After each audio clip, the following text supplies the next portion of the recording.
Okay, we're going to do another real estate video today, and I want to tell you some history about myself, but we're going to do some crazy stuff. So first we got to find Maddie, our trusty assistant. So let's see, Maddie, where's Maddie? Maddie, oh, there she is. Hi guys, well, typically Maddie's sitting here eating again. So Maddie, you want to do a real estate video today? Sure. You guess? I guess so. All right. Gotta get us some coffee, so get all charged up here. So here we come to our favorite coffee spot in town. Hi girls! Hi! We're doing a YouTube video on real estate. Oh, hi! Hi! So I thought we'd get some drinks to get charged up for our next video. So what do you think? Alright. Okay, I've been in real estate now for 31 years. I've sold $1.3 billion in real estate, and it's actually mostly residential real estate.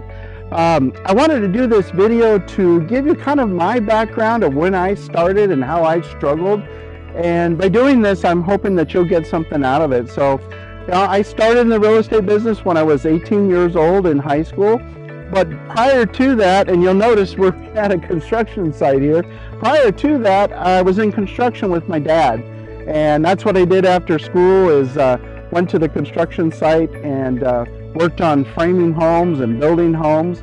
And why don't we go over here by the construction? I'm going to tell you a little story.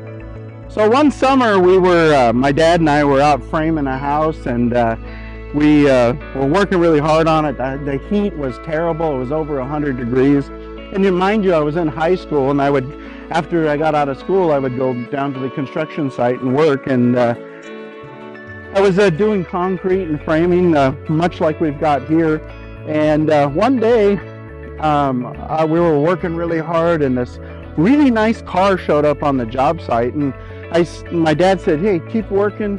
I got to go talk to this guy." And I said, "Well, that's interesting." So he went over, talked to him. Guy drove up in a beautiful Nissan Maxima. They got out, and we're doing a deal on the hood. I didn't know it was a deal at that time, but doing paperwork and so forth. And my dad came back, and I said, "Hey, Dad," I said, "what happened there?" And he goes, "Well, he's a real estate agent, and he just sold this home." And I'm like, that's interesting. I said, "Well, what's a guy like that make for a living?" He goes, "Well, I'll put it this way. By him selling this home, he's going to make more than we will doing the concrete, the framing, electrical, and the roofing." And I thought, well, that's a no-brainer. I'm going to go to work for that guy. So during high school, I got my real estate license. I went to work for that exact same broker that pulled up on the job in that 89 Nissan Maxima. Dennis Melner was his name. He was willing to take me on. And back in those days, there was no training. And this is what this video is about, guys, is training and mentoring. There was just a desk and a phone, and they would say pretty much, "Good luck, go for it." And I would sit there.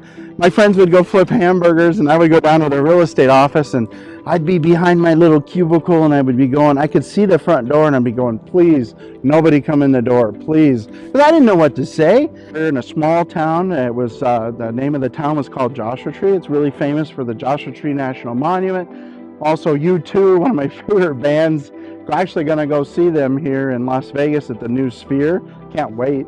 Boy, it was tough. I didn't know what I was doing, and there was no formal training. So if there's one thing I can say in this video, you guys got to get the training. And I don't care if you're a new agent or if you're the top producing agent. You know, even top producers need to be reminded of what to do. So training is so important, and they didn't have it back then. And you know, there was VHS tapes back in those days, and so forth, but it was pretty like, you know, here's your phone, here's your desk, get started. So so I moved from Joshua Tree to Arizona. I had no money for college, and I wanted to try to continue this real estate thing, which I wasn't doing so well at. I struggled. I failed. You know, my first years in real estate were very, very difficult, and I could not understand how to sell homes. So actually, if you go to the Joshua Tree National Monument, the Welcome Center there, I actually painted that building to be able to make ends meet to get by. So anyway, and then from there I moved to Arizona right out of high school, and I got my license in Arizona, and started to try to sell real estate in Arizona. So here's our Tesla. Maddie, we're going to go up here and film a video on air conditioning and real estate. You want to go? No way. Maddie, Are you glad we're not getting on that roof? I am very glad. Because I might die. No, Dee, don't say that. Like I said, I failed miserably at real estate, and since I live in Arizona, why not become an air conditioning contractor, right? They make great money, and that's a trade. And so since I couldn't do real estate, I thought I would do it. So I want to introduce you to one of my friends. You might want to wonder why I'm standing by an air conditioning, because I was working on these things out in 110 degrees. Damn it. They're still hot. 110 degrees in the summer. It'd be so hot that my soles of my shoes would be hot and they'd burn my feet. And I was like, Dad, what am I doing wrong? There's people at the office, at the real estate office, making millions of dollars in sales, and I'm here on a roof trying to work on air conditioners and make a living doing that. We're not working on an air conditioner. We're back in the cool office. And you know, when I was working on air conditioners, I had the burning desire to make a career out of real estate and become successful. And as a salesperson, you need that burning desire. And whether it's your goals that you set for yourself, or you don't want to go back and do something that you've done previously and you want to make a success out of your career. So what I did when I went back to the office, I actually sat next to the top agent, and I'd like to introduce Craig to you as one of my top producers. All right.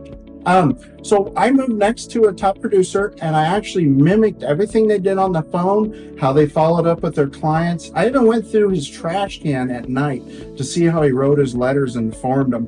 I was not going to go back out there and work on air conditioners, guys. I was going to make a career out of real estate. So that's what I did. In addition to formal training, back then it was VHS tapes and going to seminars, but I did it all. I'd like to ask Craig, being a top agent, Craig, what are a couple tips that you can give? The number one thing I would say to a new agent coming in, if you're going into an office, find the top agent in that office and ask them questions. You don't have to reinvent the wheel in this business. Find the people that are successful, ask them questions, and follow their advice. Would you say that your dedication and following through after your mood changes is a big... Absolutely. The roller coaster of this business, you have to be ready for the ups and downs on it, and you got to be willing to do the things that you don't want to do when it gets hard. Right. But overall, it'll work out. You just got to have patience and time, discipline, and perseverance. I hope you're liking these lighthearted videos as I try to show you the real estate business without boring you to death. So please like and subscribe, and we're going to continue to put out these videos to help you grow your real estate career. I would do it.